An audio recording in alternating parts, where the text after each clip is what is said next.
তৃপ্তি madam, আমিও জবে থেকে শুনেছিলাম আমায় তমলুকে যেতে হবে, মানুষের সামনে দর্শকদের সামনে গিয়ে আমাকে পারফর্ম করতে হবে। সেদিন থেকে আমিও কি ভাবছি জানেন, এতদিন ভাবছি কবে তোমার দেখা পাই, ছিল চান্স 0%, বেকার জীবনটাই,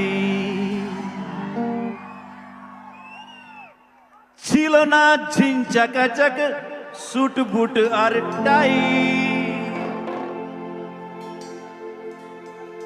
তোমাদেরই টাচ লেগে আজ হয়েছি হাই ফাই।